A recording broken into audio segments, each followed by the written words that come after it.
नमस्कार प्यारे साथियों, स्वागत है आप सभी का एमटी टेक्निकल के यूट्यूब चैनल पर। कैसे हैं आप लोग? आई होप सभी लोग स्वस्थ होंगे, मस्त होंगे। आप सभी को होली की ढेर सारी शुभकामनाएं।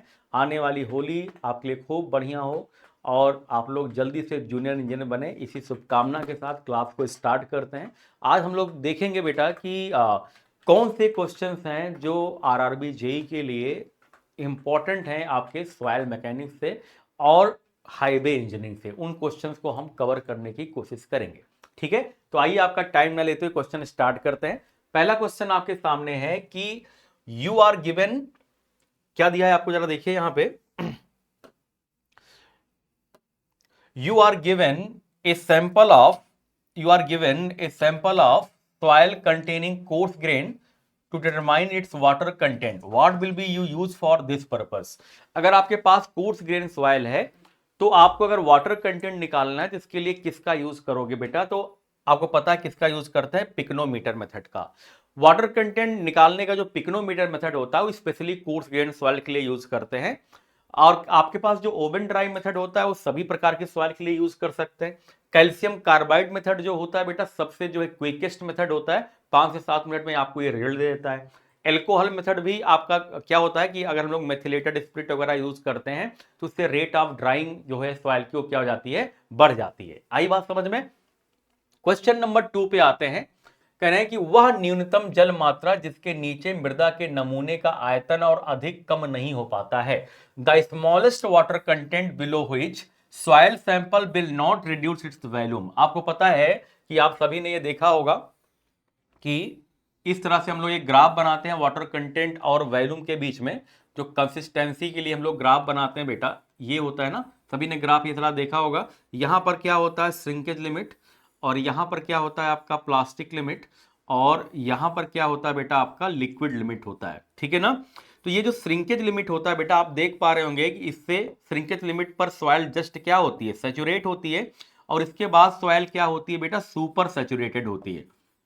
इसके बाद जो सॉइल है बेटा वो कैसी होती है, सुपर सैचुरेटेड स्टेट में रहती है, मतलब वॉल्यूम बढ़ता है। ठीक है ना?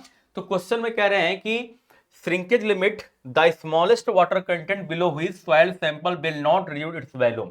अब बताओ, अगर इससे कम वाटर कंटेंट हुआ, इसको हम श्रिंकेज लिमिट बोलते हैं। आप देख पा रहे होंगे कि इससे कम अगर वाटर कंटेंट हुआ तो सॉइल के वॉल्यूम में कोई चेंज नहीं है, वॉल्यूम कैसा है आपका, कांस्टेंट है। तो इस लिमिट को हम लोग क्या बोलते हैं बेटा, श्रिंकेज लिमिट। इस लिमिट को हम लोग क्या बोलते हैं, श्रिंकेज लिमिट।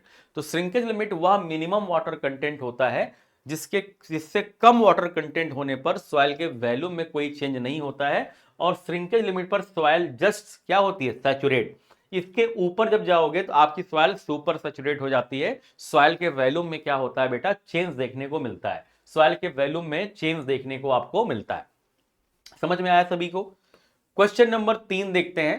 कह रहे हैं कि the ratio of unconfined compressive strength of a undisturb sample of soil to that of remould sample, इसको हम लोग क्या बोलते हैं बेटा? तो इसको बोलते हैं सेंसिटिविटी। इसको हम लोग क्या बोलते हैं बेटा, सेंसिटिविटी बोलते हैं। आपको आरआरबी जेईई में इस तरह के क्वेश्चन काफी देखने को मिलेंगे। तो एक सेंसिटिविटी क्या होती है, अनकन्फाइंड कॉम्प्रेसिव स्ट्रेंथ, किस कंडीशन में आपका, अनडिस्टर्ब सॉइल का, अनडिस्टर्ब्ड सॉइल का। आई बात समझ में बेटा? और अपॉन में क्यू यू जो होता है किसका होता है बेटा, रीमाउल्ड। रीमाउल्ड कर दो या उसको डिस्टर्ब कर दो, तो इन दोनों का जो रेशियो होता है उसको हम लोग क्या बोलते हैं, सेंसिटिविटी। सेंसिटिविटी क्या करता है बेटा, ये सॉइल के वॉल्यूम चेंज को, ये सॉइल के वॉल्यूम चेंज को एब्सोल्यूट क्वांटिटी में रिप्रेजेंट करता है, या सॉइल की कंप्रेसिबिलिटी को आप कह सकते हैं कि कितना जो है, आप ये बता सकते हो कि ये जो आपका सेंसिटिविटी है ये डिफाइन करता है कि जब सॉइल को रीमाउल्ड करेंगे तो उसके शियर स्ट्रेंथ में क्या चेंज आएगा। अब सॉइल के शियर स्ट्रेंथ में क्यों चेंज आता है, क्योंकि जब आप सॉइल को रीमाउल्ड करते हो, जब सॉइल को आपने रीमाउल्ड किया मतलब आपने सॉइल को मतलब खोद दिया, एक्सकवेट कर दिया है ना, या सॉइल के अंदर आपने पाइलिंग की, पाइलिंग वगैरह करने से सॉइल डिस्टर्ब हो जाता है, जिससे सॉइल की शियर स्ट्रेंथ कम हो जाती है। तो इसी को हम लोग सेंसिटिविटी बोलते हैं। अब जैसे होगा क्या, ये शियर स्ट्रेंथ में चेंज क्यों आता है, क्योंकि आपको पता है कि अगर हम सॉइल को रीमाउल्ड करते हैं या उसको डिस्टर्ब करते हैं, उसके सॉइल के जो पार्टिकल्स होते हैं वो हो सकता है कि उसमें परमानेंट क्या हो जाए कि वो परमानेंट उसमें क्या हो जाए, डिफॉर्मेशन हो जाए। सॉइल के पार्टिकल में डिफॉर्मेशन होने के कारण, या हम कह सकते हैं कि जो क्ले के सरफेस के ऊपर एडजॉर्ब वाटर होता है उनका ओरिएंटेशन चेंज होता है, जिस कारण उनके शियर स्ट्रेंथ में कमी आती है। तो दो कारणों से सॉइल के शियर स्ट्रेंथ में कमी आती है। एक तो ये कि सॉइल जो क्ले है, क्ले के सरफेस पर जो एडजॉर्ब वाटर है उसका रीओरिएंटेशन हो रहा है, ये हो सकता है। और दूसरा क्या होता है कि जो सॉलिड पार्टिकल्स हैं क्ले के जो सॉलिड पार्टिकल्स हैं उनका क्या हो रहा है बेटा कि उसमें थोड़ा बहुत क्रसिंग हो रही है, थोड़ा बहुत पार्टिकल टूट रहे हैं, जिससे उनकी शियर स्ट्रेंथ कम हो रही है। तो इसी को हम लोग क्या बोलते हैं बेटा, सेंसिटिविटी बोलते हैं। इसको हम लोग क्या बोलते हैं, सेंसिटिविटी बोलते हैं। बोलो बात समझ में आई। नेक्स्ट क्वेश्चन देखते हैं। Correct, clay whose activity coefficient is more than 1.2। अगर किसी सॉइल की जो एक्टिविटी है वो आपकी 1.2 से क्या है, ज्यादा है, अगर उस सॉइल की जो एक्टिविटी है वो 1.2 से क्या है, आपकी ज्यादा है, तो उसको हम लोग क्या बोलेंगे, तो उसको हम लोग क्या बोलते हैं बेटा, उसको एक्टिव क्ले बोलते हैं। उसको क्या बोलते हैं हम लोग, एक्टिव क्ले। तो एक्टिविटी क्या होती है बेटा, एक्टिविटी क्या होती है सॉइल की, तो ये होता है बेटा IP upon percentage of clay fraction. Clay fraction, clay fraction का मतलब क्या होता है, कितने परसेंट पार्टिकल ऐसे हैं जिनकी साइज 2 माइक्रोन से कम है, तो इसी को हम लोग क्या बोलते हैं, एक्टिविटी। तो एक्टिविटी क्या बताता है बेटा, ये एक्टिविटी क्या बताता है, सॉइल की कंप्रेसिबिलिटी या वॉल्यूम चेंज को एब्सोल्यूट टर्म में बताता है, ठीक है ना। तो यह सॉइल की एक्टिविटी को, सॉइल की एक्टिविटी को या सॉइल की एक्टिविटी को एब्सोल्यूट टर्म में बताता है। एब्सोल्यूट या सॉइल की एक्टिविटी को एब्सोल्यूट टर्म में बताता है,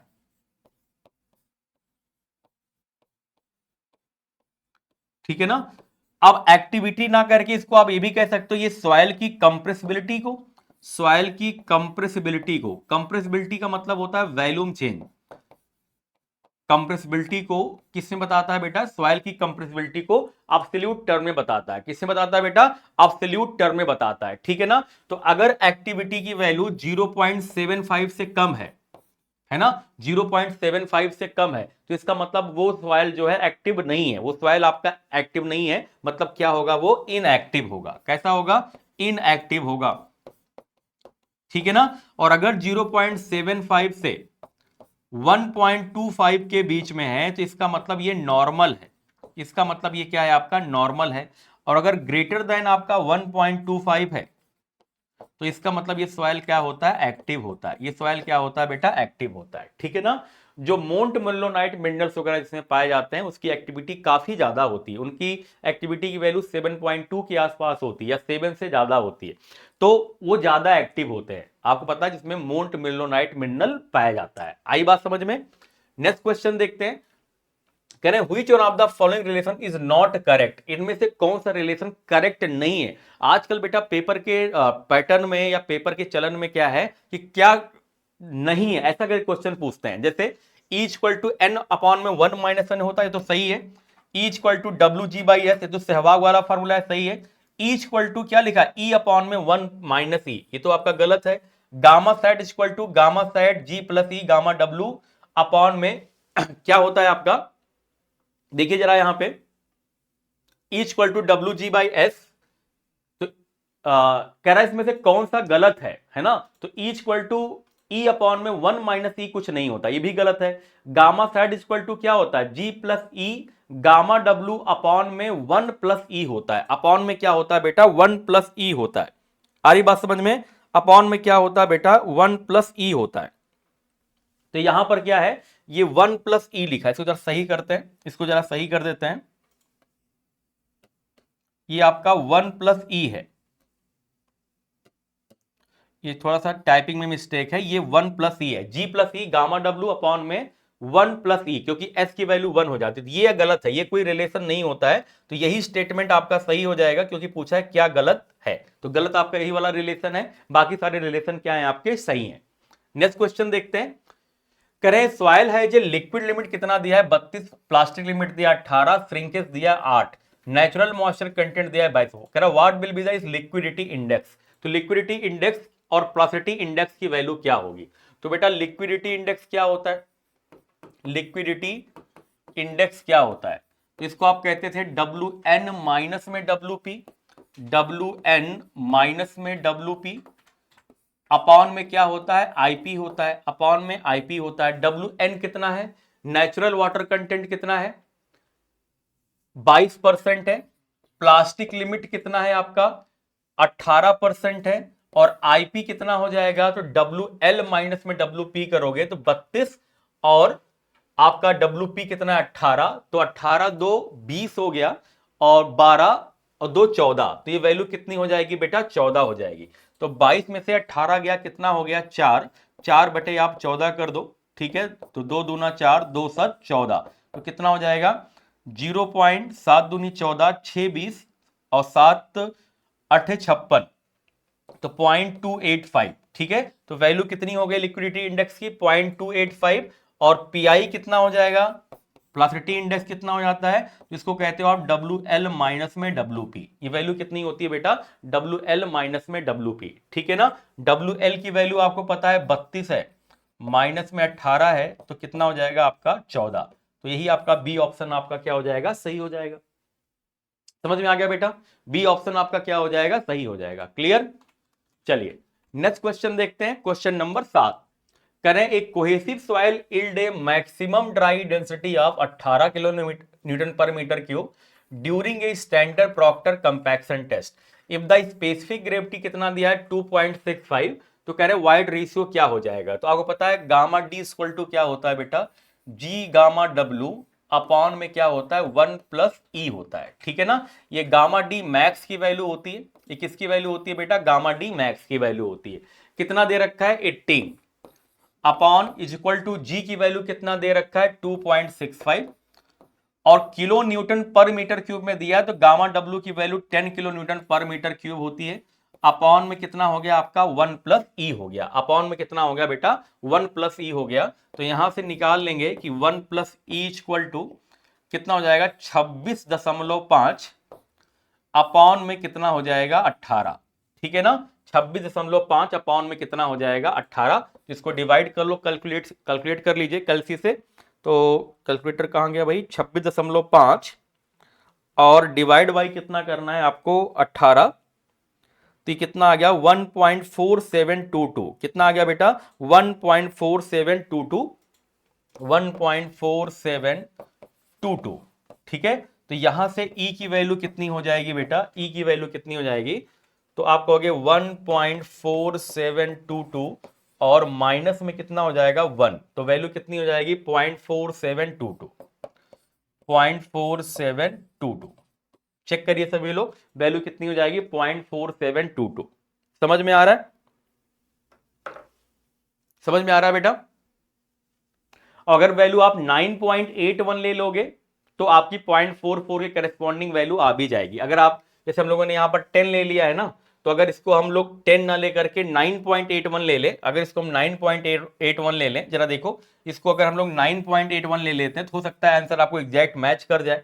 हालांकि 10 लेने से होता क्या है बेटा, 10 करने से होता क्या है कि थोड़ा सा कैलकुलेशन आसान हो जाती है। अगर इसको 9.81 ले लें तो ये देखो वैल्यू कितनी हो जाएगी, इसको आप ऐसे कर सकते हैं कि 2.65, देखो यहाँ पे 2.65 मल्टीप्लाइड बाई कितना कर दें 9.81, तो ये हो गया 25.99, और डिवाइड बाई कितना कर दें 18, और माइनस में कितना कर दें 1, तो ये वैल्यू कितनी आ जाएगी 0.4425। तब यहां पर वैल्यू एग्जैक्ट कितनी आ जाएगी, मैं सीधे लिख दे रहा हूं, ई की वैल्यू कितनी आ जाएगी 0.4425।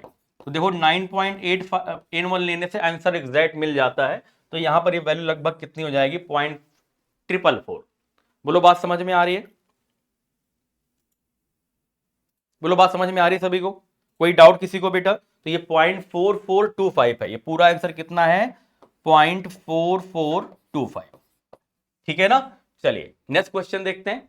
कह रहे ए ओवन ड्राई सॉयल मास है 200 gram is placed in pycnometer and completely filled with water, combined mass of bottle soil and water इतना आपको दे रखा है, ठीक है ना। सारे मास आपको यहां पर दे रखे हैं, ठीक है। ये 200 ग्राम सॉयल सैंपल लिया गया है, तो आपको पता है पिक्नोमीटर से वाटर कंटेंट की वैल्यू कैसे निकालते हैं, तो M2 माइनस M1 है ना, आप करते हो ना M2 माइनस M1 पिग्नोमीटर से हम लोग वाटर कंटेंट की वैल्यू कैसे निकालते हैं।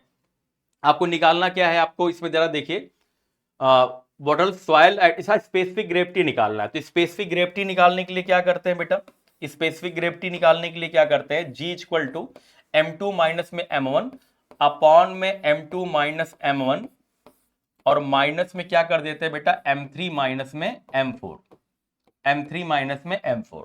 आई बात समझ में। M2 क्या होता है, वेट ऑफ सॉइल या mass of soil, mass of soil plus pycnometer, mass of soil plus pycnometer, ठीक है। M1 क्या होता है, मास ऑफ पिकनोमीटर होता है, मास ऑफ पिकनोमीटर होता है। इस तरह के क्वेश्चंस भी पेपर में आते हैं। मास ऑफ क्या होता है बेटा, पिकनोमीटर होता है, ठीक है ना। M3 क्या होता है, M3 क्या होता है, mass of pycnometer, mass of pycnometer और plus mass of soil solid और plus mass of water, mass of water. ये आपका क्या होता है बेटा, M3 होता है। और M4 क्या होता है आपको पता है, mass of pycnometer, mass of pycnometer, mass of pycnometer और प्लस में कितना हो जाता है, mass of water, mass of water. ये सारी वैल्यू मैंने बता दी कि क्या होता है, बस वैल्यू यहां पर पुट करोगे आपको क्या मिल जाएगा, आंसर मिल जाएगा। आपको क्या मिल जाएगा बेटा, आंसर मिल जाएगा। M2 माइनस N1 अपॉन में M2 माइनस M1 और माइनस में कितना हो जाएगा, M3 माइनस में M4 और आपको क्या मिल जाएगा, यहां से आंसर मिल जाएगा, ठीक है। नेक्स्ट क्वेश्चन देखते हैं। कह रहा है सॉइल है J bulk density of 22 kilo newton per metre cube and water content 10%, dry density कितना हो जाएगा। तो बल्क दिया है बेटा, तो ड्राई डेंसिटी क्या होता है, गामा डी इक्वल टू, ये रिलेशन से कई बार क्वेश्चन आए हैं, गामा बी अपॉन में क्या 1 प्लस डब्ल्यू। तो बल्क यूनिट वेट आपको दिया कितना, 22 दिया है, वाटर कंटेंट कितना दिया है 10% दिया है, तो कितना हो गया 0.1 हो गया। तो 22 अपॉन में कितना हो गया 1.1 हो गया, ठीक है। तो कितना हो जाएगा 20 kilo newton per metre cube. तो आंसर कितना हो जाएगा बेटा 20 kilo newton per metre cube. Question number 9 कितना आंसर हो जाएगा बेटा 20 kilo newton per metre cube. Clear है सभी को। चलिए नेक्स्ट क्वेश्चन देखते हैं, क्वेश्चन नंबर 10। करें the thixotropy of soil is the phenomena. जैसे भी आपने सेंसिटिविटी आपने देखा था सवाल सेंसिटिविटी के बेटा, तो आपने कहा जब सॉइल को रीमाउल्ड करते हैं, जब सॉइल को डिस्टर्ब करते हैं, उसकी शियर स्ट्रेंथ कम होती है। क्यों कम होती है, उसके दो कारण आपने बताए थे। दो कारण क्या है कि या तो जो सॉलिड पार्टिकल्स है ना, उनमें क्या हो जाता है, उसके कुछ पार्टिकल टूट जाते हैं जिससे शियर स्ट्रेंथ कम हो सकती है। भाई रिमाउल्डिंग कर रहे हो, उसके कुछ पार्टिकल्स क्या हो सकते हैं, टूट सकते हैं।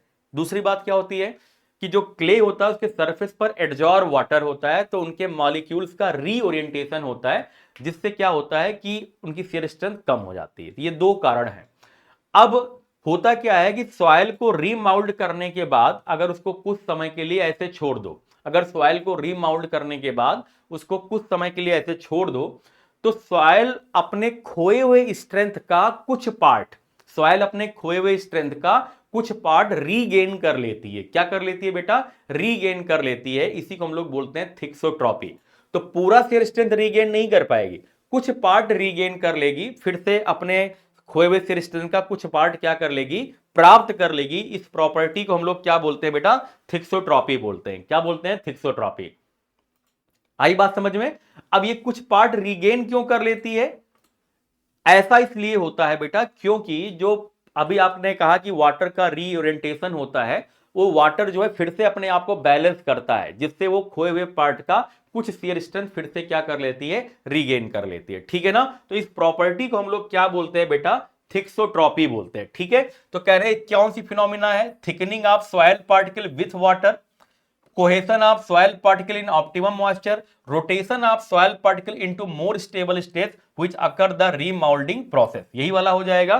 ज्यादा स्टेबल बनता है जब उसकी हम लोग क्या करते हैं, रीमाउल्डिंग करते हैं। मतलब रीमाउल्डिंग करने के बाद जब उसको कुछ समय के लिए छोड़ देते हैं तो कुछ पार्ट रीगेन कर लेगा, तो उसकी स्टेबिलिटी थोड़ा सा बढ़ जाती है, थोड़ा सा। किससे? डिस्टर्ब वाले से, है ना? आई बात समझ में? लेकिन पूरा कभी भी शेयर स्ट्रेंथ वो रीगेन नहीं कर पाएगी, पूरा शेयर स्ट्रेंथ कभी भी वो रीगेन नहीं कर पाएगी। क्लियर? चलिए नेक्स्ट क्वेश्चन देखते हैं। करें the shape of the particle size distribution curve represented by.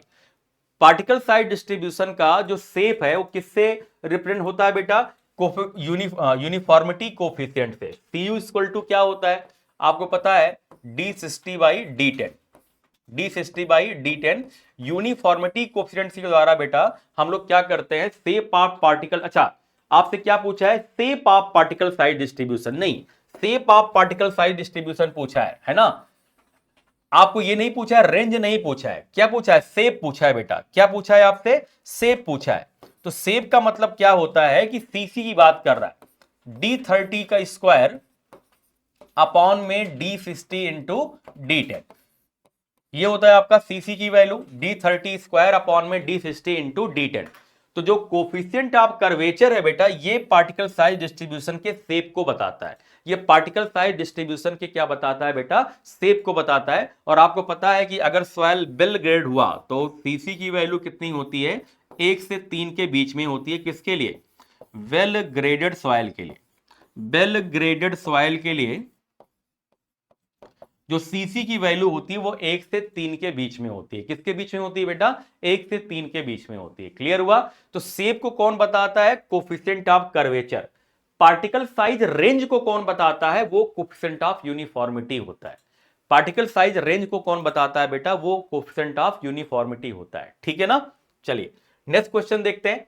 करें the soil which plot above the A line in a plasticity chart. बताइए, अगर कोई सॉइल ए लाइन के ऊपर है तो वो क्ले होता है, अगर कोई सॉइल ए लाइन के नीचे है तो क्या होता है? आपका सिल्ट होता है। ठीक है ना? इक्वेशन ऑफ ए लाइन क्या होती है बेटा? इक्वेशन ऑफ ए लाइन क्या होता है? क्या होता है बेटा? 0.73 WL और माइनस में क्या होता है? 10। ये होता है क्या? Equation of A line. तो ए लाइन के अगर कोई ऊपर सॉइल स्थित है वो क्ले होता है, ए लाइन के नीचे अगर कोई सॉइल स्थित है वो क्या होगा बेटा? सिल्ट होगा। तो क्या पूछा है? एबव ए लाइन, तो क्या हो जाएगा बेटा? क्ले हो जाएगा। एबव ए लाइन क्या हो जाता है? क्ले हो जाता है। क्लियर? चलिए नेक्स्ट क्वेश्चन देखते हैं। कह रहे हैं ए particle size distribution curve give an idea about. Particle size distribution curve से हमें क्या मिलता है? टाइप ऑफ सॉइल के बारे में, type of aggregate, size of aggregate, या density of soil. Density of soil या none of this. Particle size distribution से हमें किसके बारे में आइडिया लगता है? पार्टिकल साइज डिस्ट्रीब्यूशन से हमें किसके बारे में आइडिया लगता है? इसका जवाब आप लोग दीजिए, जल्दी बताइए। पार्टिकल साइज डिस्ट्रीब्यूशन से हमें किसके बारे में आइडिया लगता है? इसका जवाब आप लोग दीजिए, फटाफट सभी लोग दीजिए। पार्टिकल साइज डिस्ट्रीब्यूशन से हमें किसके बारे में आइडिया लगता है? जल्दी से बताइए सभी लोग कमेंट करके। जितने लोग भी ऑनलाइन हैं जल्दी से बताइए किसके बारे में हमको आइडिया लगता है। भाई पार्टिकल साइज डिस्ट्रीब्यूशन से हम लोग क्या निकालते हैं? टाइप ऑफ सॉइल के बारे में निकालते हैं। आई बात समझ में? पार्टिकल साइज डिस्ट्रीब्यूशन करने के दो मेथड होते हैं, एक होता है सीब एनालिसिस और दूसरा होता है सेडिमेंटेशन एनालिसिस। सीब एनालिसिस करते हैं हम लोग कोर्स ग्रेन सॉइल के लिए, सेडिमेंटेशन एनालिसिस किसके लिए करते हैं बेटा? फाइन ग्रेन सॉइल के लिए। आई बात समझ में? सीब एनालिसिस भी दो प्रकार के होते हैं, एक कोर्स सीब एनालिसिस होता है, एक फाइन सीब एनालिसिस होता है। ठीक है? कोर्स सीब एनालिसिस किसके लिए करते हैं बेटा? ग्रेवल के लिए। और फाइन सीब एनालिसिस किसके लिए करते हैं हम लोग? सैंड के लिए करते हैं। ठीक है ना? और जो सेडिमेंटेशन एनालिसिस होता है उसको करने के दो मेथड होते हैं, या तो पीपेट मेथड से करते हैं और या तो हाइड्रोमीटर मेथड से करते हैं। या तो पीपेट मेथड से करते हैं बेटा और या तो हाइड्रोमीटर मेथड से करते हैं। समझ में आया? यही दो मेथड होते हैं। ठीक है, नेक्स्ट क्वेश्चन देखते हैं। करें which of the following is a measure of particle size range. Particle size range के बारे में कौन बताता है बेटा? तो ये अभी आपको बताया, क्या बताता है? यूनिफॉर्मिटी कोएफिशिएंट बताता है, CU। CU इक्वल टू क्या होता है बेटा? D60/D10, D60/D10। तो ये क्या बताता है बेटा? पार्टिकल साइज रेंज के बारे में बताता है। अगर CU की वैल्यू ग्रेटर देन 6 होती है, सभी लोग जानते होती है, क्या होता है? वेल ग्रेडेड सैंड होता है। ये क्या होता है बेटा? वेल ग्रेडेड सैंड होता है। अगर CU की वैल्यू ग्रेटर देन 4 हुआ तो ये क्या होता है, वेल ग्रेडेड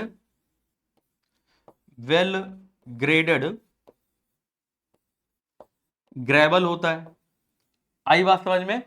अगर Cu की वैल्यू लेस देन 2 है या Cu की वैल्यू अप्रोक्सीमेटली इक्वल टू 1 है, तो इसको हम लोग क्या बोलते हैं, यूनिफॉर्मली ग्रेडेड सॉइल।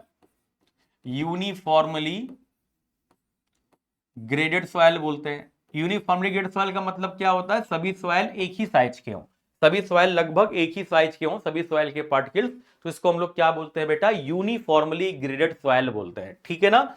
और Cu की वैल्यू, अगर Cu की वैल्यू 2 से 3 के बीच में है तो इसको हम लोग पुअरली ग्रेडेड सॉइल बोलते हैं। पुअरली ग्रेडेड सॉइल बोलते हैं। क्या बोलते हैं बेटा, पुअरली ग्रेडेड सॉइल बोलते हैं। तो Cu से हमें किसके बारे में जानकारी मिलती है बेटा, कि पार्टिकल साइज रेंज के बारे में जानकारी मिलती है। समझ में आया? नेक्स्ट क्वेश्चन देखिए, कह रहे हैं a soil when tested in a laboratory indicate a liquid limit of 70% and plasticity index कितना दे रहा है, 40%। कह रहे किस प्रकार की सॉइल है। अब आप जरा देखिए, लिक्विड लिमिट की वैल्यू कितनी है, यहां पे 70% है, तो लिक्विड लिमिट की वैल्यू 50% से ज्यादा है, तो इसका मतलब ये हाई प्लास्टिक सॉइल होगा। कैसा सॉइल होगा बेटा, ये हाई प्लास्टिक सॉइल होगा, हाई प्लास्टिक सॉइल होगा, ठीक है। तो ये हाई वाला है, अच्छा हाई वाला तो एक ही ऑप्शन है, तो ये सब कट जाएंगे, हाई वाला तो एक ही ऑप्शन है, CS सही हो जाएगा। लेकिन इसको पूरा लगाने का तरीका क्या है कि आपका WL इक्वल टू 50% है, तो IP ऑफ सॉइल निकाल लो। IP ऑफ सॉइल कितना है, IP ऑफ सॉइल कितना है, आप देखो दे रखा है 40% दे रखा है, ठीक है ना। IP ऑफ ए लाइन कितना हो जाएगा, IP ऑफ ए लाइन कितना हो जाएगा, ठीक है, तो 0.73, WL माइनस में 20 होता है। IP ऑफ ए लाइन क्या होता है, 0.73, WL माइनस में क्या होता है आपका 20 होता है, ठीक है। अब बताओ ये 0.73, WL की वैल्यू कितना दे रखा है आपको, 70, 70 माइनस में 20 कितना हो गया, 50, तो 0.73 गुणे 50 कर दो, तो कितना हो जाएगा, 5 3 15, 5 7 35, 1 36, ठीक है ना। ये हो गया कितना आपका 3.65, है ना। कितना हो गया आपका, सॉरी 36 कितना हो गया, ये देखिए 5 3 15, 5 7 35, 1 36, ये वैल्यू कितनी हो गई 36.5, वैल्यू कितनी हो गई 36.5। अब बताओ IP सॉइल का कितना दे रखा है, प्लास्टिसिटी इंडेक्स ऑफ सॉइल कितना दे रखा है आपका, 40% दे रखा है, ठीक है। और इसका IP कितना आ रहा है, इसका IP कितना आ रहा है जरा देखिए, 0.73 गुणे कितना कर दिया आपने, 50 कर दिया, तो कितना हो गया 5 3 15, 5 7 35, 1 36, तो 36.5 आ गया ए लाइन का। तो ए लाइन आपका नीचे है और सॉइल की प्लास्टिसिटी कितनी है, 40%, मतलब सॉइल ए लाइन के ऊपर है, तो क्या होगा, क्ले होगा। तो हाई प्लास्टिक क्या हो गया बेटा, क्ले हो गया। हाई प्लास्टिक क्या हो गया बेटा आपका, क्ले हो गया। हालांकि आपने पहले ही देख लिया था CH ही होगा, क्यों, क्योंकि WL 50% से ज्यादा है, तो सॉइल हाईली प्लास्टिक होगा, और हाईली प्लास्टिक का और कोई ऑप्शन था ही नहीं, तो CH हो जाता, है ना। लेकिन आपको पूरा सॉल्व करने का तरीका ये है। नेक्स्ट क्वेश्चन देखिए, कह रहे हैं if the coefficient of uniformity of soil कितना दिया है, 16, और कर्वेचर दिया 1, तो कह रहे हैं D60/D30 का रेशियो क्या होगा। तो बताओ CU इंटू CC कितना हो जाता है। अगर हम लोग CU इंटू CC की बात करें तो बताओ कितना हो जाएगा, तो आप कहते हो ये होता है CU इंटू CC की वैल्यू D60/D10, CC कितना होता है D30 का स्क्वायर अपॉन में D60 इंटू कितना होता है D10। बोलो होता है कि नहीं होता है, क्लियर है सभी को। अब बताइए यहां से D60 आपका कट गया, तो कितना हो गया D30 अपॉन में D10 का स्क्वायर, D30 अपॉन में क्या हो गया D10 का स्क्वायर हो गया। बोलो हुआ कि नहीं हुआ। अब आप यहां से बताइए, हमको निकालना क्या है, D60/D30 निकालना है, D60/D30 निकालना है। अच्छा CU और CC दे रखा था, तो यहां से आपको यह पता चल गया कि CU इंटू CC की जो वैल्यू होती है बेटा किसके बराबर होती है, D30 अपॉन में D10 का क्या होल स्क्वायर के बराबर होती है। तो एक रिलेशन आपको ये भी याद रखना है, ये रिलेशन आपको ये भी याद रखना है, ठीक है ना।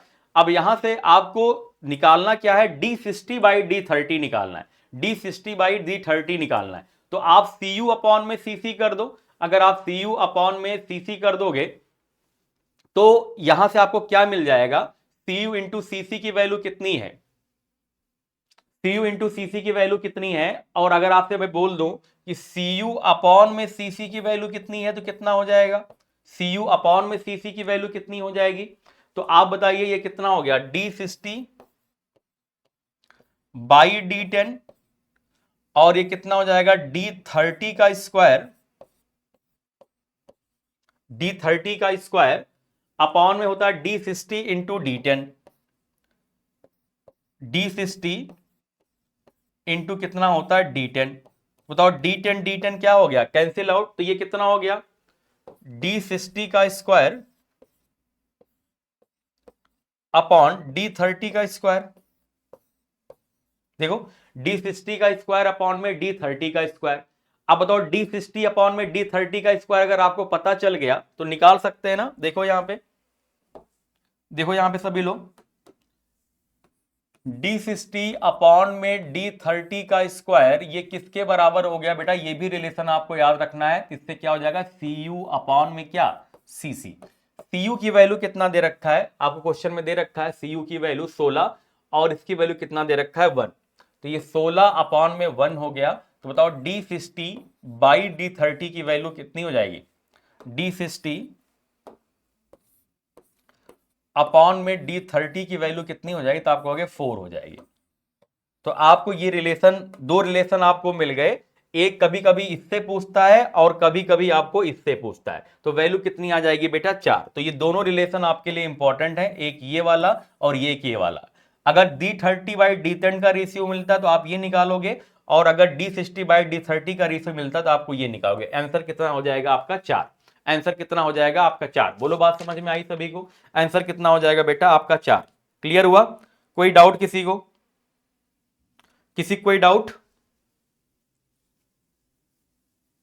किसी कोई डाउट नहीं है, समझ में आया सभी को, क्लियर। चलिए नेक्स्ट क्वेश्चन देखते हैं, नेक्स्ट क्वेश्चन देखते हैं। कह रहे विभिन्न प्रकार की मृदाओं में केशिका वृद्धि का सही क्रम बढ़ते क्रम में लिखिए। The correct order of capillary rise in increasing order in different type of soil. अब आप बताओ, जो कैपिलरी राइज होता है वो डायमीटर के क्या होता है, इनवर्सली प्रोपोर्शनल होता है ना। जो आपका डायमीटर है उसके क्या होता है, इनवर्सली प्रोपोर्शनल होता है, ठीक है ना। जो कह सकते हैं जो वायर्स की साइज होगी उसके क्या होता है, इनवर्सली प्रोपोर्शनल होता है, ठीक है ना। वायर्स की साइज के इनवर्सली प्रोपोर्शनल होता है। जो सॉइल के वायर्स होते हैं बेटा वो किसका कार्य करते हैं, कैपिलरी ट्यूब का कार्य करते हैं। उसके थ्रू सॉइल पे, सॉइल के अंदर पानी ऊपर चढ़ जाता है। तो वो पार्टिकल की साइज जितनी छोटी होगी, मतलब वायर्स की साइज जितनी छोटी होगी, आप कह सकते हो कि उतना ज्यादा पानी क्या करेगा, राइज करेगा। हालांकि जो कैपिलरी राइज है वो आपको सबसे ज्यादा जो सबसे छोटे पार्टिकल्स होंगे उन्हीं में देखने को मिलेगा। जो पार्टिकल जितना छोटा होगा उनके वायर्स की साइज भी उतनी क्या होगी, छोटी होगी। तो जो कोलाइड्स होते हैं उनकी साइज सबसे छोटी होती है, उससे छोटी क्ले, उससे छोटी, उससे मतलब बड़ा, जैसे कोलाइड साइज सबसे छोटी है, उससे बड़ा क्ले हो जाएगा, उससे बड़ा सिल्ट हो जाएगा, उससे बड़ा सैंड की साइज हो जाएगी, सबसे बड़ा ग्रेबल की साइज हो जाएगी। आई बात समझ में। तो कोलाइड्स में और क्ले में कैपिलरी राइज की वैल्यू ज्यादा मिलेगी, एच की वैल्यू ज्यादा मिलेगी। लेकिन जो ये कैपिलरी राइज होता है बेटा ये क्ले में बहुत देर से होता है, टाइम बहुत ज्यादा लेता है ना। तो क्ले वगैरह में कैपिलरी राइज होने में बहुत टाइम लगता है, भले ज्यादा हो लेकिन टाइम बहुत ज्यादा लगता है। तो इसीलिए कहते हैं कि फाइन सैंड और सिल्ट में आपको कैपिलरी राइज जो है प्रैक्टिकली देखने को मिलता है, जल्दी आपको कैपिलरी राइज देखने को मिल जाएगा। लेकिन क्ले में ज्यादा तो होगा लेकिन टाइम बहुत ज्यादा लगता है, ठीक है ना। तो यहां तो आपको ये करना है कि सबसे ज्यादा किस में होगा, सबसे ज्यादा किस में होगा बेटा। तो सबसे ज्यादा भैया कोलाइड्स का डायमीटर सबसे कम है, सबसे ज्यादा कोलाइड्स में होगा, इंक्रीजिंग ऑर्डर में लगाना है, ठीक है। उससे कम क्ले में, उससे कम फाइन सैंड में, सबसे अच्छा फाइन सैंड में, और फिर आपका सिल्ट है। तो आप जरा देखिए, तो सबसे, ये तो गलत हो गया यहां पर ये वाला पोर्शन। तो कोलाइड्स में सबसे ज्यादा, उससे कम क्ले में, और उससे कम सिल्ट में, और उससे कम किस में होगा, फाइन सैंड में होगा। तो ए ऑप्शन आपका क्या हो जाएगा, सही हो जाएगा, क्योंकि कोलाइड की साइज सबसे क्या है, छोटी है। कोलाइड की साइज सबसे क्या है बेटा, छोटी है। क्लियर। नेक्स्ट क्वेश्चन देखिए, कह रहे हैं कि महीन कणों को आपस में बांधने वाला आकर्षण बल क्या है, is the force of attraction between fine grain soil particle binding them together. Fine grain soil को आपस में कौन बांधता है बेटा, तो आपको पता है बेटा कोहेशन होता है। क्या होता है आपका, कोहेशन होता है। कोहेशन के कारण पार्टिकल्स आपस में क्या होते हैं, फाइन ग्रेन सॉइल के बंधे होते हैं। फाइन ग्रेन सॉइल में क्या पाया जाता है, आपका कोहेशन पाया जाता है। क्लियर। नेक्स्ट क्वेश्चन देखते हैं, करे the coefficient of permeability of clay किस रेंज में होती है। क्ले की परमेबिलिटी 10⁻⁻6 से भी क्या होती है, ज्यादा होती है, मतलब इम्परमेबल होते हैं एक तरह से क्ले। तो दिए गए ऑप्शन के आधार पर क्या हो जाएगा कि आप कहोगे बिटवीन 10⁻⁸ एंड 10⁻⁵।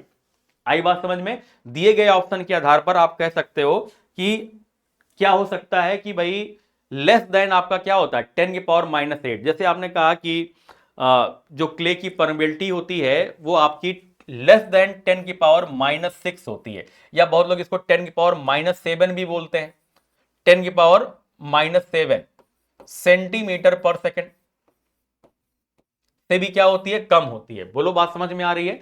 तो उसका मतलब क्या है कि उसके अप्रोक्सीमेट में आंसर कितना हो जाएगा, लेस देन कितना, 10⁻⁸ मिलीमीटर पर सेकेंड। तो कभी कभी हमको ऑप्शन देख करके भी आंसर टिक करना पड़ता है। क्ले को इम्परमेबल मानते हैं, उसका रीजन क्या है कि क्ले की परमेबिलिटी बहुत कम होती है। ठीक है ना।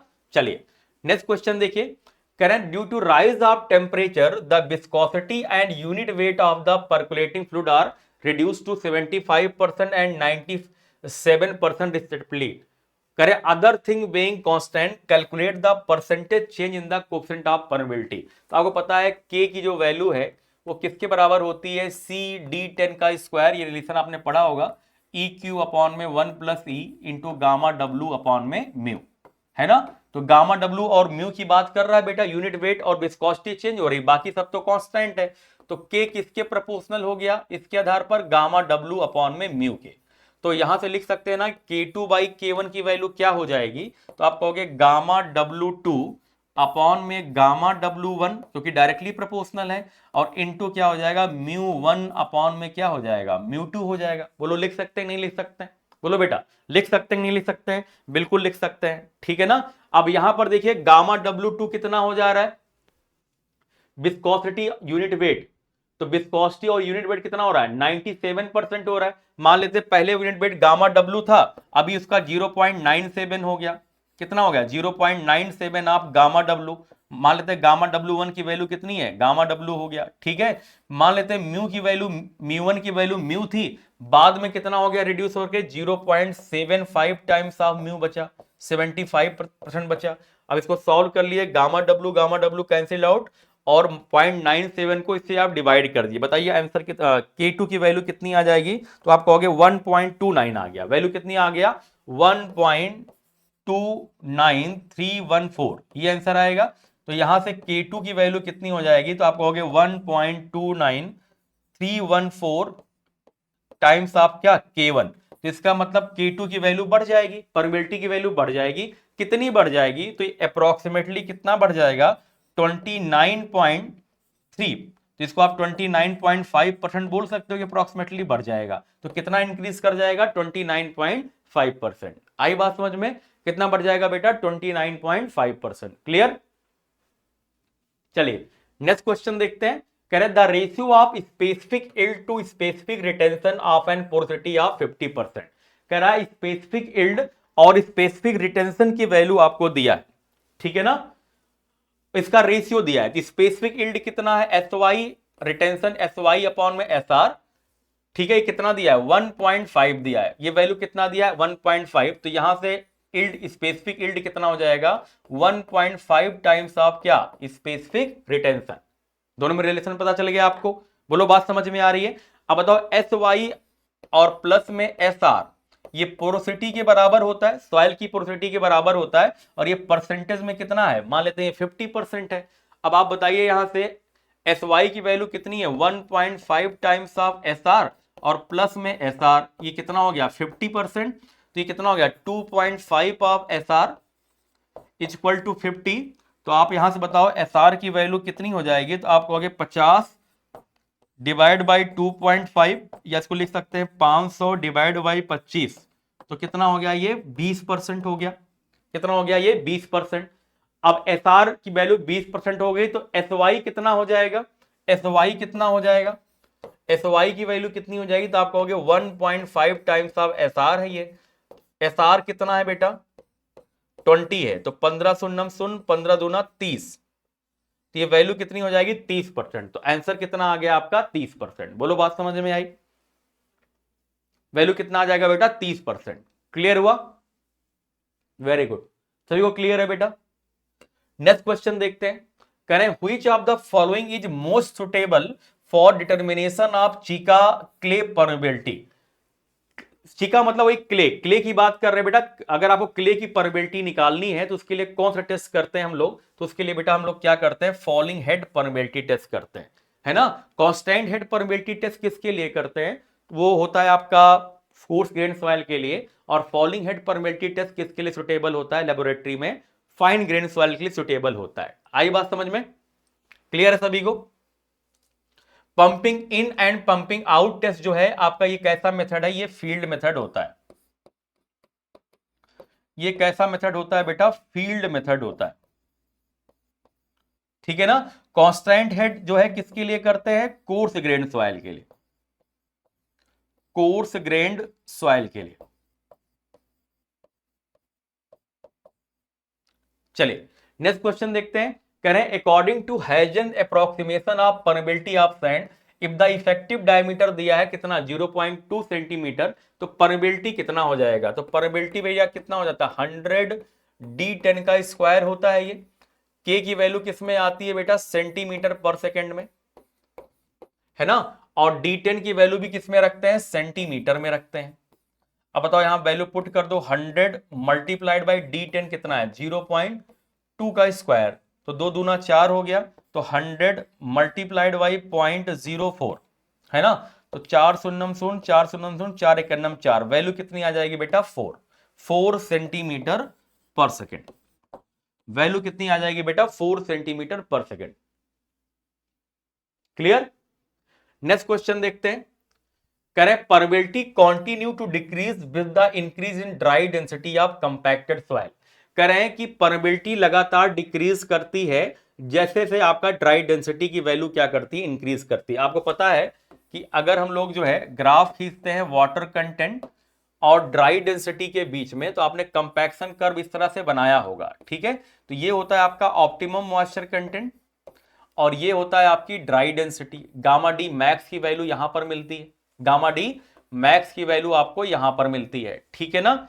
ये होता है आपका dry side of optimum, dry side of optimum, ठीक है। और ये आपका होता है wet side of optimum, wet side of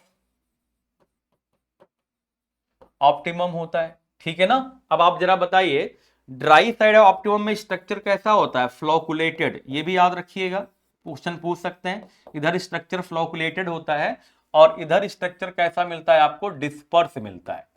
कैसा मिलता है स्ट्रक्चर बेटा, इसका डिस्पर्स स्ट्रक्चर मिलता है, ठीक है। अब जैसे आपकी ड्राई डेंसिटी बढ़ रही है, देखो ड्राई डेंसिटी बढ़ रही है तो परमेबिलिटी की वैल्यू क्या होती है, कम, क्योंकि ड्राई डेंसिटी बढ़ेगी सॉइल के पार्टिकल्स पास पास में आएंगे, वाइट की साइज और क्या होगी, छोटी, तो परमेबिलिटी की वैल्यू क्या होगी, कम होगी। बिल्कुल सही बात है। रीजन क्या कह रहे हैं कि soil particle in water surrounding में बी म्यूचुअली अट्रैक्टेड और रिपल्स। कह रहे soil particle in water surrounding में बी म्यूचुअली अट्रैक्टेड और रिपल्स, तो ये भी आपका सही है, ये भी आपका क्या है, सही है। लेकिन क्या आर जो है ए को करेक्टली एक्सप्लेन वो कर रहा है, क्वेश्चन नंबर 24, जरा रिप्लाई करिए। दोनों स्टेटमेंट बेटा सही है, लेकिन क्या उसको करेक्टली वो एक्सप्लेन कर रहा है, क्या वो करेक्टली इसको एक्सप्लेन कर रहा है बेटा, जल्दी बताइए, क्या उसको करेक्टली वो एक्सप्लेन कर रहा है, जल्दी बताइए। बिल्कुल करेक्टली एक्सप्लेन कर रहा है, तो आपका ए ऑप्शन क्या है, बिल्कुल सही है। नेक्स्ट क्वेश्चन देखिए, कह रहे pick out the false assumption to derive the expression for the coefficient of permeability. Coefficient of permeability के लिए सबसे फॉल्स एजम्पशन कौन है? Natural ground water regime remains constant, the flow toward the well is symmetrical and horizontal, the flow is laminar and Darcy law is valid, the flow is steady. क्या है? बिल्कुल सही बात है, लेकिन ये जो the flow toward the well is symmetrical and horizontal, ये वाला स्टेटमेंट आपका क्या है? गलत है। यही आपका क्या हो जाएगा? सही हो जाएगा। बोलो, बात समझ में आया? क्लियर है सभी को? क्वेश्चन नंबर 56 का एजम्पशन कौन सा गलत है बेटा? बी एजम्पशन आपका क्या है? गलत है। क्लियर हुआ? नेक्स्ट क्वेश्चन पे आते हैं। करें for a given type of compaction higher the compacting effort. अगर कंपैक्टिंग एफर्ट बेटा बढ़ता है तो ड्राई डेंसिटी की वैल्यू क्या होगी? बढ़ेगी। ऑप्टिमम मॉइस्चर कंटेंट की वैल्यू क्या हो जाएगी? कम हो जाएगी। Higher the dry density and lower the optimum moisture content. तो बी ऑप्शन आपका क्या है? सही है। बी ऑप्शन आपका क्या है बेटा? सही है। जब कंपैक्शन एफर्ट बढ़ाते हैं तो कम वाटर कंटेंट पर ड्राई डेंसिटी क्या मिलती है? मैक्सिमम मिलती है। नेक्स्ट क्वेश्चन देखिए, क्वेश्चन नंबर 28। देखो यहां पर ए है और यहां पर क्या है? बी है। तो ये ड्राई साइड ऑप्टिमम है, ये वेट साइड ऑप्टिमम है। तो कह रहे हैं बताइए कौन सा इसमें सही है? बिंदु ए की मृदा में बी की तुलना में नमी में परिवर्तन के कारण अधिक फूलने की क्षमता और कम सिकुड़ने की क्षमता होती है। यहां पर देखो ये ड्राई साइड ऑप्टिमम है, यहां पानी क्वांटिटी कम है। तो पानी क्वांटिटी अगर कम है तो इसका मतलब पानी जब कम पानी निकलेगा, श्रिंकेज कम होगा। तो इधर श्रिंकेज कम होगा, इधर श्रिंकेज ज्यादा होगा। तो अगर हम लोग बात करें यहां पर ड्राई साइड ऑप्टिमम में, देखो यहां पे मैं इसको एक्सप्लेन कर देता हूं। ये आपका ड्राई साइड ऑप्टिमम है। तो अगर हम लोग ड्राई साइड की बात करें बेटा, तो यहां पर क्या होता है कि वाटर कंटेंट कम है। वाटर कंटेंट क्या है बेटा? कम है। वाटर कंटेंट कम है। तो पानी यहां कम है ना बेड्स की अपेक्षा। देखो इधर पानी ज्यादा है, देखो इधर पानी क्या है? ज्यादा है। ठीक है, तो इसका मतलब पानी अगर कम है तो इसमें श्रिंकेज क्या होगा? कम होगा। भाई श्रिंकेज का मतलब क्या? पानी जब निकलेगा तभी श्रिंकेज होगा। तो कम पानी है तो कम पानी निकलेगा, और कम पानी है श्रिंकेज, जब कम पानी निकलेगा तो श्रिंकेज भी क्या होगा? आपका कम होगा। श्रिंकेज क्या होता है? कम होगा। अच्छा, स्वेलिंग क्या होगी? ज्यादा, क्योंकि स्वेलिंग कब होती है? जब पानी एब्जॉर्ब करता है। ये पानी इधर ज्यादा एब्जॉर्ब हो सकता है क्योंकि इधर पानी कम है, स्पेस ज्यादा खाली है। यहां पर स्वेलिंग क्या होगा? ज्यादा होगा। इधर स्वेलिंग क्या होगा बेटा? ज्यादा होगा। आई बात समझ में? तो इधर श्रिंकेज कम होता है, स्वेलिंग ज्यादा होती है। इसका जस्ट उल्टा इधर है, इधर पानी ज्यादा है वाइड्स में, तो पानी ज्यादा निकलेगा भी, तो श्रिंकेज ज्यादा होगा। और पानी क्योंकि ज्यादा है तो कम ही पानी एब्जॉर्ब कर पाएगा, स्वेलिंग क्या होगी? कम होगी। आई बात समझ में? तो जो क्या कह रहा है क्वेश्चन में कि soil at A will have more swelling potential and less shrinkage upon moisture variation compared to B। तो कह रहा है कि ए की टाइप में स्वेलिंग ज्यादा होगा। बिल्कुल सही बात है। स्वेलिंग ज्यादा क्यों होगा? क्योंकि ए में पानी कमी है, ज्यादा पानी एब्जॉर्ब कर सकता है, तो स्वेलिंग ज्यादा होगा। तो soil at A will have more swelling potential and less shrinkage। बिल्कुल सही बात है। इधर श्रिंकेज क्या होगा? कम होगा। तो पहला स्टेटमेंट तो आपका सही है। ठीक है, दूसरा कह रहा है कि soil at A will have same swelling. Same swelling shrinkage तो होगा नहीं। Soil at A will have less swelling, less swelling भी नहीं होगा। ठीक है ना? नेक्स्ट देखिए, the swelling shrinkage potential for soil A and B can not be predicted. ऐसा नहीं है। तो आपका ए स्टेटमेंट क्या हो गया? सही हो गया। बोलो, बात समझ में आई? नेक्स्ट क्वेश्चन देखिए, minimum depth of foundation is calculated using Rankine formula use phi is the angle. बताओ कितना हो जाएगा? क्यू बाई फाई अपॉन में 1 minus sine phi upon 1 plus sine phi का होल स्क्वायर। क्लियर हुआ? चलिए नेक्स्ट क्वेश्चन देखिए, maximum differential settlement in case of foundation on sandy soil. Sandy soil में कितना हो जाता है आपका डिफरेंशियल सेटलमेंट की वैल्यू? मैक्सिमम कितना होता है बेटा? 25 mm। कितना होता है आपका? 25 mm। तो यहां से क्वेश्चन भी काफी पेपर में पूछे जाते हैं। यहां से भी क्वेश्चन बेटा काफी पेपर में पूछे जाते हैं। तो आई होप सभी को ये सॉइल मैकेनिक्स का जो ये मोस्ट इंपॉर्टेंट क्वेश्चन है आप सभी को समझ में आए होंगे। ठीक है, तो कमेंट करके जरूर बताइए क्वेश्चन बेटा कैसा लगा।